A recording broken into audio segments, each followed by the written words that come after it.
বন্ধুরা, তোমাদের ভিডিওটা আগে দিয়েছিলাম, পালং শাক এনেছিল তোমাদের দাদা, সবজিগুলো দিয়েছিলাম। কি করে করছি শুনে নাও। কড়াইতে তেল গরম করে বড়িগুলো লাল করে ভেজে নিয়েছি। তারপরে দেখো কড়াইতে পাঁচফোড়ন, কাঁচা লঙ্কা, তেজপাতা আর টমেটো ফোড়ন দিয়েছি। দিয়ে ভালো করে গন্ধ বেরোলে ফোড়ন থেকে সবজিগুলো দিয়েছি, নুন দিয়েছি, হলুদ দিয়েছি, ভালো করে এইভাবে সাঁতলে নিচ্ছি। ঠিক আছে, সবজি সাঁতলানো হয়ে গেলে বন্ধুরা, সবজি সাঁতলানো হয়ে গেলে আমি এখানে নিয়েছি বড়ি ভাজা, আদা, কাঁচা লঙ্কা বাটা, ধনে গুঁড়ো, জিরে গুঁড়ো, একটুখানি চিনি, এটা দিয়ে দেবো।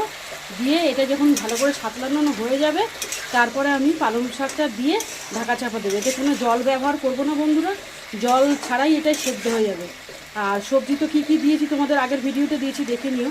কতটা কালারফুল লাগছে দেখো। এটা সবসময়ই ভালো লাগে আমার খেতে, পালং শাক শীতের সময় তো ভালো লাগে। সিম পড়লে আরও ভালো হতো, সিমের এখন আকাশ ছোঁয়ার দাম বন্ধুরা। তা তোমাদের দাদাভাই যা যা সবজি নিয়ে এসে দিয়েছি, আর বাটাই মশলা তো দেখিয়ে দিলাম, বড়িগুলো দেখিয়ে দিলাম।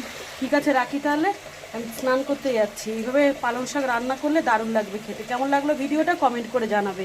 আর কে কে পালং শাকের ঘন্ট খাবে চলে আসো আমাদের বাড়িতে। যে পালং শাক ঘন্টও বলতে পারো, চচ্চড়িও বলতে পারো। ঠিক আছে, আমার রান্নাগুলো ভালো লাগলে আমাকে একটু সাবস্ক্রাইব করে আমার পাশে থেকে।